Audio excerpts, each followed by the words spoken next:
sedulur lan konco, amalane tetep diwoco. Sing diparingi Mamas Karyo ben diatur sifat tangkoro. Nanging ojo nganti lali, diwaca terus sampai pitu bengi. Fokus sabar, iku wajib biar bagus waktu. Ayo master mbakter kalian semua pasti bisa lulus dalam amalannya dan jadi luar biasa. Tapi ingat, ilmu padi makin menunduk karena berisi. Jangan sombong, tetap rendah hati karena ilmu datang dari niat hati.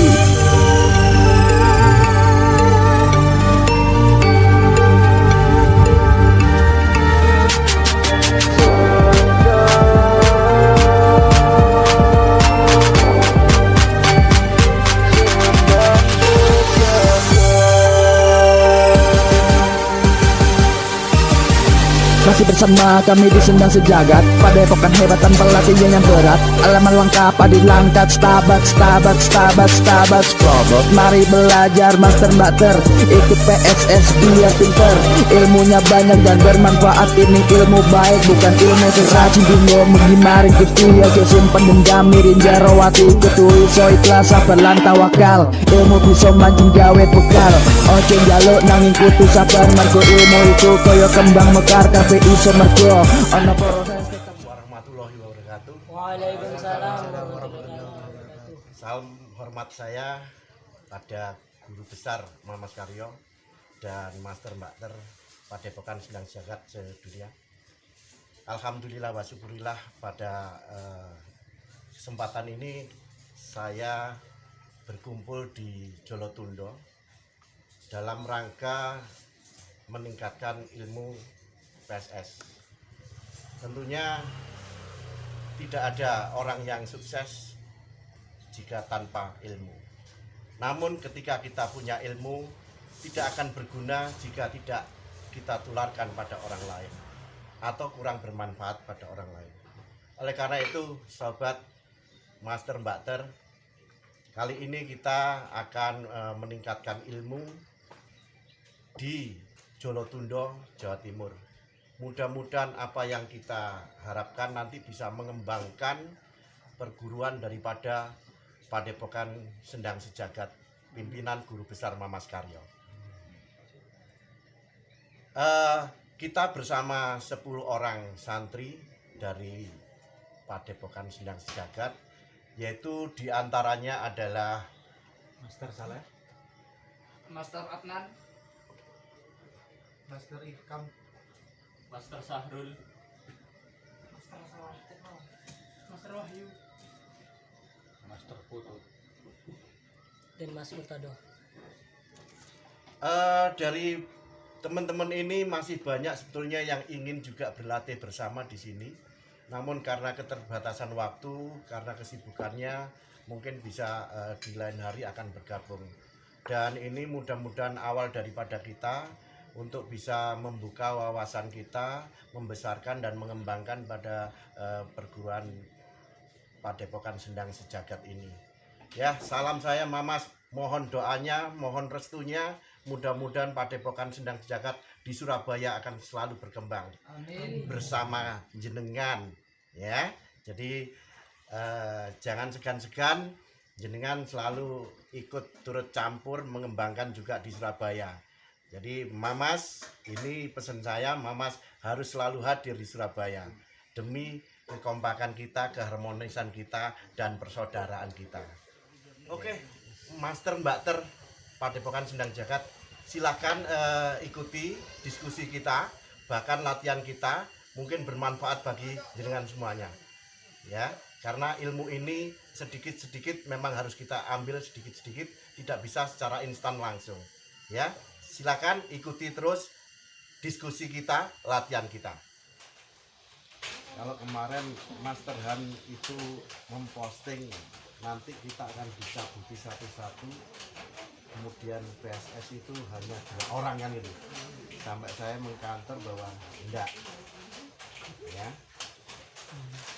selagi kita tahu daripada makna ilmu hikmah itu. Jadi ini mohon diselami karena banyak sekali perbedaan-perbedaan dari teman-teman kita yang sudah pernah mengguru di lain tempat. Jadi banyak sekali perbedaan. Nah, perbedaan itu jangan dipakai sebagai dasar untuk mempunyai suatu keyakinan masing-masing, namun kita lebih ke arah ilmu hikmah, ya, ke ilmu hikmah ini. Oleh karena itu, itulah yang menjadi kunci kita, seperti apa yang sudah kita pernah dapatkan di Samsudin, bahwa ketika kita disanjung, segera masukkan tas kresek dan buanglah di tempat sampah. Demikian juga ketika kita itu mungkin dihina, ya, atau disakiti, segera kita masukkan tas kresek dan buang di sampah. Dalam arti apapun yang ada itu, kita kalau ternyata disanjung, kita tidak kemudian menjadi orang yang paling hebat, dan ketika kita dihina, kita tidak menjadi orang yang kecewa atau pendendam. Nah, ini yang perlu kita sadari semua, yang mana intinya nanti adalah kita akan menjadikan satu kesatuan daripada saudara-saudara, persaudaraan daripada PSS Region Surabaya. Jadi jangan sampai nanti diantara kita ini ada sakit hati, ya. Insya Allah saya sendiri, saya berusaha untuk semua yang menyakiti saya itu saya anggap tidak ada. Semua yang nyanjung saya itu juga tidak ada, sehingga tidak saya merasa hebat, ya. Tidak kemudian saya sok, ya. Karena memang di sini sendiri sebetulnya dari masing-masing kita punya suatu potensi yang berbeda. Nah, ini kita coba untuk bisa kita satukan menjadi satu kekuatan. Monggo, lanjut mawon.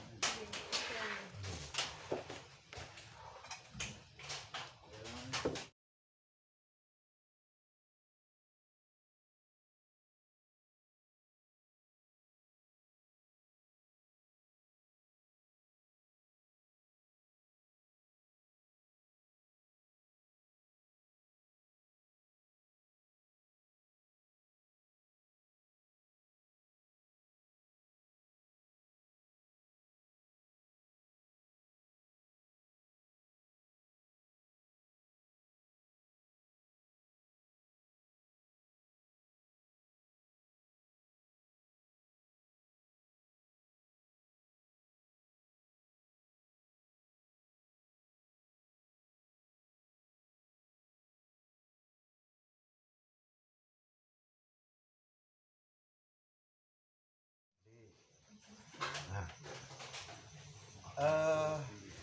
yang perlu kita cermati lagi bahwa sebenarnya ilmu hikmah ini kalau kita dalami, itu betul-betul yang namanya harta dan wanita itu mau tidak mau harus kita jauhi. Dalam arti kalau harta, ya kita tidak kemudian di sini mencari uang, kan gitu, ya. Di sini mencari uang ya sebanyak-banyaknya, enggak. Tapi bagaimana kita mencari uang ini untuk kita bersama, ya. Nah, kemudian kalau wanita, yang namanya ilmu hikmah ini hubungannya sama Allah. Ketika kita mempermainkan wanita itu dengan sendirinya luntur, ya, seperti pom bensin, akhirnya kita kembali ke nol, ya. Pasti mulai dari nol lagi, mulai dari nol. Nah, ini kan eman-eman, kalau kita sudah wirid 7 hari puasa dan sebagainya, kita harus mengulang dari awal. Kita tidak terasa kalau ternyata kita sudah punya kekuatan, dan kadang-kadang kita tidak terasa kekuatan itu hilang dengan sendirinya. Yang tadinya kita sudah bisa mungkin membaca wajah dan sebagainya, lambat laun hilang. Ini perlu kita pahami bahwa sebenarnya ada hal-hal yang kita itu sebenarnya menyalahi kodrat kita sebagai pengampu ilmu hikmah ini. Jadi, monggo.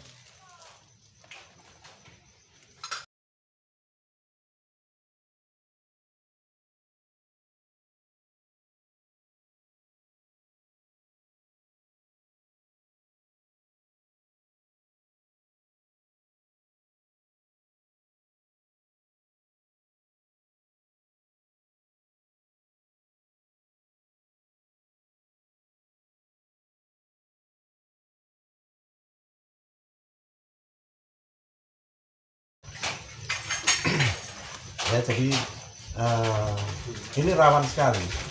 Jadi kalau memang jenengan itu bujang, monggo pergunakan, kemudian mana pilihannya, kemudian diseriusi, ya dijadikan kan gitu. Itu tidak ada masalah menurut saya. Tapi ketika kita itu katakanlah apa ya, kita sudah beristri, pengen kalian loro, ya silakan, tapi harus atas izin istri pertama kan gitu. Mungkin itu tidak ada masalah. Tapi ketika kita hanya ingin mempermainkan perempuan ini, ya insya Allah dengan sendirinya luntur. Ya, ini yang perlu kita pahami. Jadi itu yang gerakan daripada hal yang memang nanti melunturkan ilmu ini tipis sekali. Jadi katakanlah begini, kalau kita melihat orang cantik, kita melihat dengan penuh nafsu, ini zina. Bukan remeh ya, cilik ya. Kita enggak tahu ini. Tapi kalau kita cuma hanya mengagumi dan sebagainya, mungkin tidak ada masalah. Dan itu memang sangat rentan sekali. Apalagi kalau kita sudah terlalu dalam, ya mungkin jenengan bisa mungkin tahulah apa yang akan terjadi pada diri jenengan. Apalagi kalau kita istilahnya kita sudah pengijazahan ini, ya harus betul-betul kita pegang teguh gitu. Jadi kalau ojo gampang-gampang nek ana wong wedok kemudian wis ndang apa ya ngeprank tapi ujung-ujungnya ada hati. Nah ini jangan sampai terjadi ya. Jadi karena dengan adanya itu ya mungkin rusak itu bukan diri Anda sendiri, bahkan bisa merusak mungkin tatanan daripada perguruan ini. Oke, jadi itu oleh karena itu saya setiap saat selalu mengutus Gus Ali ini, tolong utarakan lagi apa sih sebenarnya apa ilmu hikmah ini, terutama dalam wirid ini, sehingga kita betul-betul paham dengan wirid itu sampai merasuk ke hati, ya. Dan ini sudah dalam hitungan apa namanya di luar pikiran kita, ya. Karena apa? Setiap kita ke wirid itu langsung berhubungan dengan Allah, Jadi kita nggak boleh main-main gitu loh. Kita nggak boleh main-main. Karena apa? Allah dan Rasulullah. Nah, padahal di sini yang harus kita tekankan lagi adalah diantaranya cinta. Cinta Allah, cinta Rasulullah. Ketika kita cinta Allah sama cinta Rasulullah, ya, insya Allah kita akan mencintai teman-teman kita. Jadi tidak ada nanti rasa sakit hati dan lain sebagainya. Ya, ketika mereka sudah minta maaf dan lain sebagainya, ya mungkin bahkan sebelum minta maaf kita sudah memaafkan. Oke lah, kita maafkan. Jadi itu hubungannya dari awal kita mengatakan bahwa apa yang kita lakukan ini mencoba untuk sodakoh, ya, sodakoh, ya, sehingga kalau namanya sodakoh kita tidak akan ikut apa-apa. Mungkin kita bilang ini silaturahmi. Kalau kita silaturahmi, ya, kita tidak akan nuntut apa-apa. Sudah ketemu itu sudah senang. Misalnya ke rumah saya nggak tak suguhi, tapi niatnya silaturahmi, alhamdulillah sudah ketemu. Masih nggak disuguhi, kan gitu, istilahnya begitu. Disuguhi, alhamdulillah. Ya, tingkatan silaturahmi kita akan makin besar. Jadi itu mungkin ya dari saya itu, saya mohon juga dari teman-teman mungkin ada masukan-masukan. Monggo kita sharing aja, atau mungkin diawali dari Gus Ali untuk menjelaskan kembali makna-makna daripada wirid, ya, sehingga makin kuat keimanan kita, ya, tentang ilmu hikmah ini terutama, sehingga ndak kita itu ndak kaleng-kaleng. Jadi betul-betul mempelajari penuh dengan batin, penuh dengan keikhlasan. Iya, monggo. Jadi sebelum saya jelaskan tentang di sini kita buka kaji secara hakikatnya bagaimana ilmu hikmah kita jalan. Ibarat sebuah gelas kosong, hati kita adalah sebuah gelas. Ilmu hikmah kita ibaratkan sebuah susu putih jadinya. Dan daripada godaan-godaannya, yaitu kita ibaratkan sebuah kopi.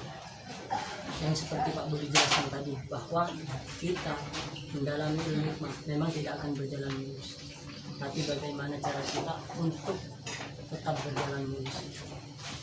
Kita tuang ilmu hikmah ini selama 7 hari, kita olah, batinnya kita olah, masuklah apa yang kita olah, apa yang kita dapat, apa yang kita usahakan.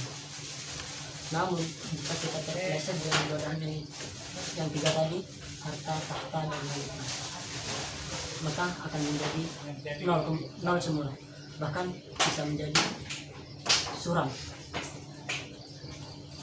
Sama halnya ilmu hikmah, semampunya kita jaga. Untuk masalah wirid, saya dan sampean mungkin lebih paham. Penjelasan ini bukan sekali maupun berkali, mungkin memang perlu berkali-kali. Wirid yang kita amalkan ini memiliki makna tersendiri. Perlu kalian ketahui bahwa setiap amalan, setiap ayat ataupun hurufnya memiliki khodam ruhaniyah yang menjaga, di mana yang kita minta akan menjadi terkabulkan. Ya ini, khodam ini yang bertugas kepada Allah untuk meminta kamu. Jadi perlu kalian ketahui, kebanyakan di antara kita ketika wirid tidak mendapatkan apa yang ia minta, tidak bisa merasakan apa yang ia rasakan, karena dia memang belum memahami, karena kita tidak memahami daripada awalan atau dasaran apa yang mau kita wirid. Sekali lagi silahkan sampai buka kaji tentang wirid. Di sini tidak saya bisa jelaskan, tidak bisa saya jelaskan secara detail karena di sini kita lagi tayang video. Mungkin sama lebih paham lagi apa arti daripada wirid penjenengan yang wiridkan agar lebih manjing di dalam diri kita. Benar kata Pak Budi, jadi orang jangan mudah disanjung dan jangan mudah sakit hati.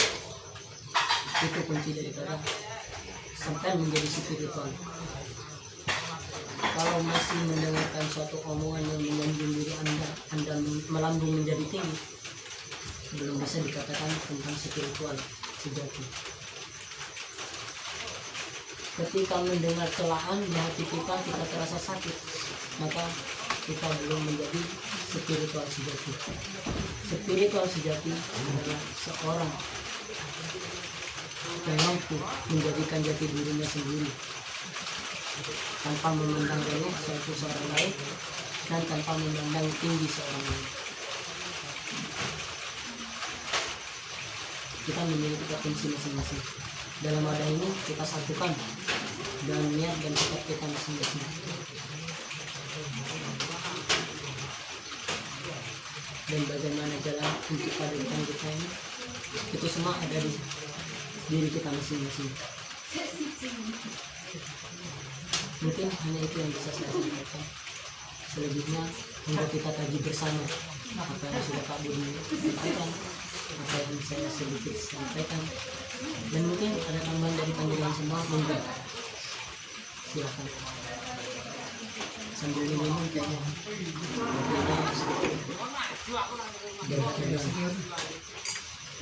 Senior.